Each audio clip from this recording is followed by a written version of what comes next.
The French army has seized Algeria in its revolt against de Gaulle. More on that later. In Laos, the government's army suffered its worst defeat of the Civil War, evacuating its last stronghold in north-central Laos. Now the communists may want to begin the ceasefire talks. And I believe that in the 1950s, the United States can once again capture the imagination of the world. Chicago, the Windy City, is both windy and snowy in the wake of a storm which leaves more than half a foot. Temperatures drop to 0 during the storm. San Francisco gets the heaviest snow in 30 years. Children, many of whom have never seen snow before, are more spellbound than snowbound, but they soon learn what to do with the stuff.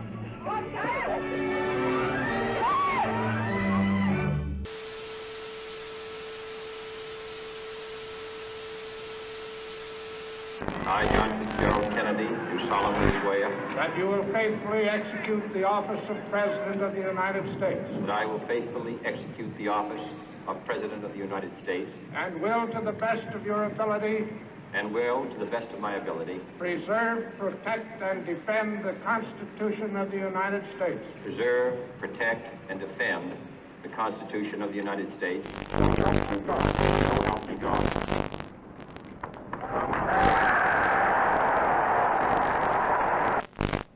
And so, my fellow Americans, ask not what your country can do for you, ask what you can do for your country.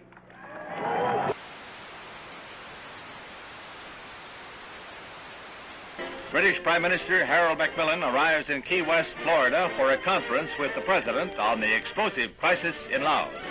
They jointly declare determination to prevent the Southeast Asian kingdom from being taken over by communist-supported rebels. Also discussed is Britain's ceasefire proposal to Moscow.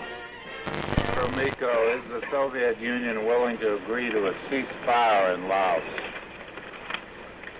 We touched in conversation this subject. I have nothing to say publicly at this moment. The look for 61 will recall the Jazz Age, and where Paris leads, the rest of the fashion world is likely to follow. Here was a new symbol of communist ruthlessness. Overnight, East Berlin became a concentration camp, sealing in the inhabitants of that sector. Barbed wire and cement were the answers to the refugee problem. Khrushchev repeats his threat to sign a separate peace treaty with East Germany, which he claims, wrongly, will end all Western rights in Berlin. Served with an order by East German authorities that all U.S. personnel must show identification before entering that section of Berlin, American troops answer with the only language the Reds seem to understand, a show of arms. Castro marks the second anniversary of his revolution with the biggest military parade ever staged in Cuba, featuring tanks and other heavy weapons from Russia and Red Czechoslovakia. Shortly afterwards, Castro demanded the United States Embassy drastically reduce its staff to 11 persons. It was the last straw in his long campaign of provocation and harassment. I believe that this nation should commit itself to achieving the goal Before this decade is out, of landing a man on the moon and returning him safely to the Earth. No single space project in this period will be more impressive to mankind or more important for the long-range exploration of space, and none will be so difficult or expensive to accomplish. The assault has begun on the dictatorship of Fidel Castro. Cuban Army pilots opened the first phase of organized revolt with bombing raids on 3 military bases. In Havana, Acting Foreign Minister Olivares shows diplomats rockets fired from the Cuban raiders, which he claims have U.S. marking. These charges are totally false, and I deny them categorically. The United States has committed no aggression against Cuba, and no offensive has been launched from Florida or from any other part of the United States.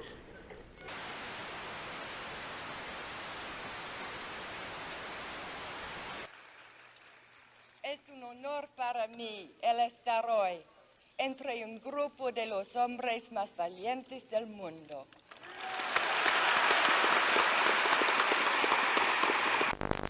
Castro gloated over his victory and told the world that Cuba was now a socialist nation and would hold no more elections. The next day, the United States officially proclaimed Cuba to be a communist satellite state. Man had his first great success in space when the Russians pushed a man across the threshold. He was Yuri Gagarin, the astronaut the Russians lionized as the first to orbit the Earth. It was the propaganda coup of the year. Today, this Redstone Mercury is the center of world attention as Lieutenant Commander Shepard walks to the elevator that will carry him 65 feet aloft to the capsule. It's 6:20 a.m., a moment of history. 3, 2, 1, 0.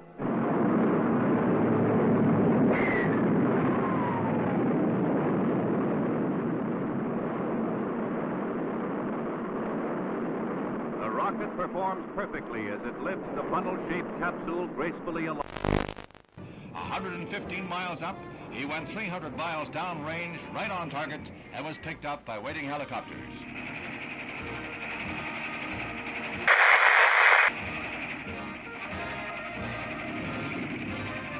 The triumph of Alan B. Shepard, U.S. space pioneer. As the captain prepared to leave the capsule, explosive bolts on the escape hatch let go, and the Mercury is lost. However, the moon gets closer.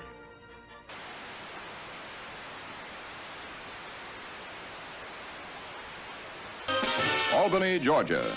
A Negro fight against segregation is led by the Reverend Martin Luther King.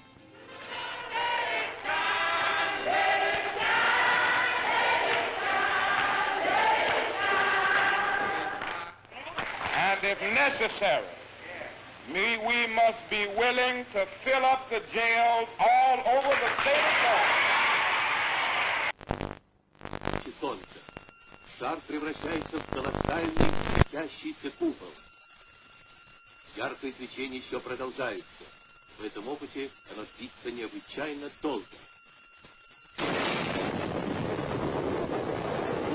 Страшной силы напутствует прихода ударной волны.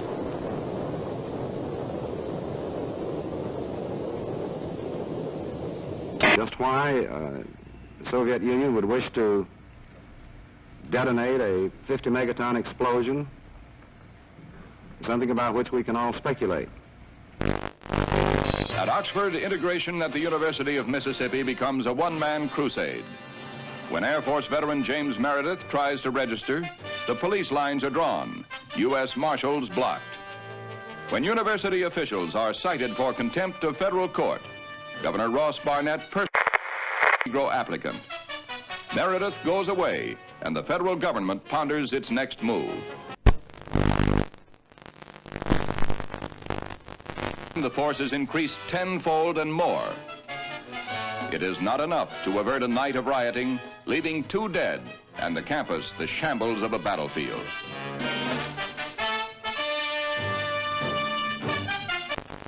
"75 students and other rioters are arrested. Among those seized, former Major General Edwin Walker, who is charged with insurrection. And James Meredith becomes a duly registered student at the University of Mississippi. Sir, there's been a great deal of turmoil and conflict. 2 people have been killed. Do you have any feelings of guilt? Have you given it any second thoughts?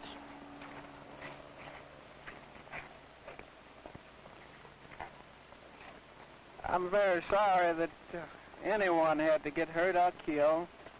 But of course, I think that's an unfair question to me. I don't believe any of you believe that I had anything to do with that. President Kasavubu is given a Leopold on his return from a Conference of Congolese leaders in Madagascar, at which it was agreed to convert the republic into a loose confederation. The streets are jammed for a parade in celebration of the decision. But red opposition to the plan is heated, and the pro-Soviet Antoine Gizenga, Lumumba's political heir, still controls key areas and sizable armed forces. The Congo's problems are far from over. Vienna was a neutral arena for a sparring match between 2 worlds. The men who hold the power to write tomorrow's history met, smiled, and resolved no problems. the dictator and the president, the East and the West. St. James Church in the Hudson River hamlet of Hyde Park is the scene of last rites for the First Lady of the World, Eleanor Roosevelt. President Kennedy heads the list of distinguished world leaders who pay last tribute to the extraordinary and beloved woman who is remembered as a humanitarian and one who loved her fellow man. There is no strife, no prejudice, no national conflict in outer space as yet. Its hazards are hostile to us all. Its conquest deserves the best of all mankind, and its opportunity for peaceful cooperation may never come again. But why, some say, the moon? Why choose this as our goal? And they may well ask, why climb the highest mountain? Why, 35 years ago, fly the Atlantic? Why does Rice play Texas? We choose to go to the moon. We choose to go to the moon.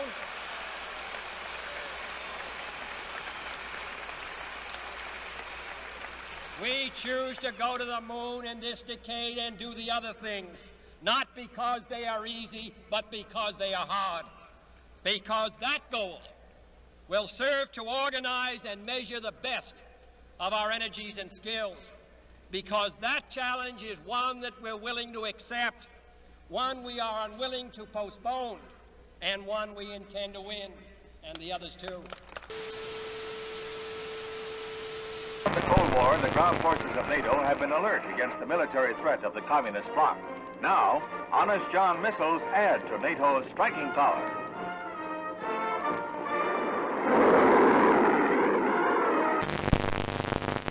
President Kennedy begins a tour of 4 space installations at Huntsville, Alabama, where he is greeted by Dr. Werner von Braun, space pioneer and director of this research and development center. The missiles on display are dwarfed by the mighty Saturn rocket. This booster is the first stage of the rocket that will put the 3-man Apollo capsule into a 2-week orbit of the Earth in 1964. Preliminary to a lunar shoot. Gemini, which was developed here, will allow 2 men to orbit the Earth for 2 weeks and will be used for experiments in outer space rendezvous and docking missions. This winds up the President's first-hand look at our space program and our progress in the race for space. The first deficit comes from a recession. If we can take the proper action in the proper time, this can be the most important step we can take to prevent another recession. That is the right kind of a tax cut, both for your family budget and the national budget. Chiang Kai-shek, leader of the peoples of Free China on the island of Taiwan, heads the celebration of the 50th anniversary of the overthrow of the Manchu dynasty. 11 million Chinese, strong with their dream of someday wresting their homeland from the communists, are marking the day that saw the end of 4,000 years of monarchy in China. Khrushchev declared, through the formation of the world system of socialism, the situation in the world has altered radically. At present, it is not known who encircles whom. On December 2nd, 1961, Castro reveals, I am a Marxist-Leninist and will be one until the day I die. Socialism is a world reality today. There is no halfway between socialism and imperialism. This government, as promised, has maintained the closest surveillance of the Soviet military buildup on the island of Cuba. To halt this offensive buildup, a strict quarantine on all offensive military equipment under shipment to Cuba is being initiated. All ships of any kind bound for Cuba, from whatever nation or port, where they're found to contain cargoes of offensive weapons, be turned back.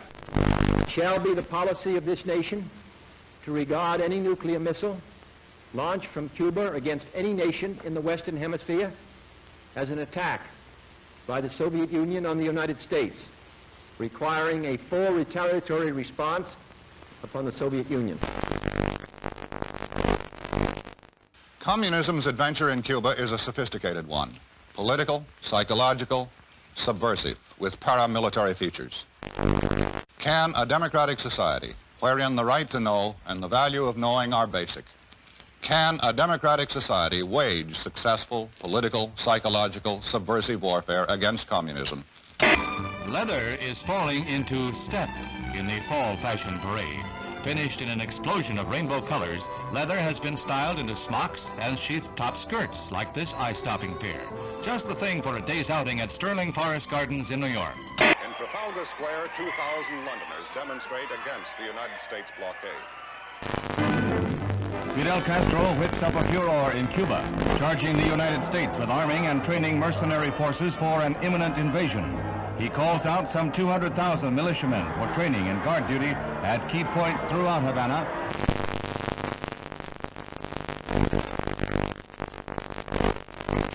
Khrushchev happily receives a gift of the Cuban flag as he lines up with a solid endorsement for the home-brewed anti-Americanism of Fidel Castro, the Soviet sole Western Hemisphere ally.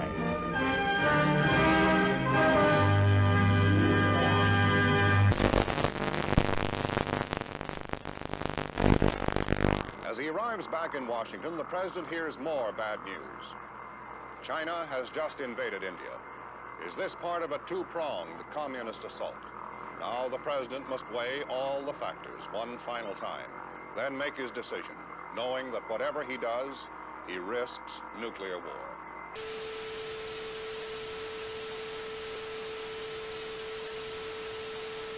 Meanwhile, the United States continues to reinforce its Cuban base at Guantanamo Bay, the naval depot that Castro wants the U.S. to give up. These Marines have been assigned the job of protecting the base against any Cuban threats that might arise during the present crisis. Mr. President, I am submitting today a resolution to the Security Council designed to find a way out of this calamitous situation. This resolution calls, as an interim measure under Article 40 of the Charter, for the immediate dismantling and withdrawal from Cuba of all missile and other offensive weapons. The inauguration of Abraham Lincoln as the 16th President of the United States is reenacted in the nation's capital 100 years after the event. There's a crowd larger than the original president this day, double the 10,000 of 1861. And the bright, balmy day is in marked contrast to the gloomy overcast of a century ago. Scenes familiar from history books and movies come to life at the Capitol as Mr. Lincoln arrives. He is portrayed. The following is the letter which has just been dispatched from the President to Chairman Khrushchev. I think that you and I, with our heavy responsibilities for the maintenance of peace, were aware that developments were approaching a point where events could have become unmanageable. So I welcome this message and consider it an important contribution to peace. It urgently recommends that the United States and the Soviet Union confer promptly on measures to remove the existing threat to the security of the Western Hemisphere and the peace of the world, and to report thereon to the Security Council. Earlier today, Secretary of Defense Robert McNamara announced that yesterday's photographic surveillance of Cuba indicated that the bases were being dismantled. But with increased United States aid and instruction, Vietnam soldiers learned to fight back against the communist Viet Cong. Helicopters become a crucial weapon against guerrillas who strike, then disappear will-o'-the-wisp in marshes. Southeast Asia and Berlin are not the only hazard areas in the orchestrated struggle of the Cold War. There is Cuba, from which Bay of Pigs invaders hobble back when their ransom is paid. The President visits the big missile center at Vandenberg Air Force Base. He becomes the nation's first president to see an intercontinental ballistic missile fired when an Atlas D blasts off its pad to roar down the Pacific Missile Range in a perfect launch.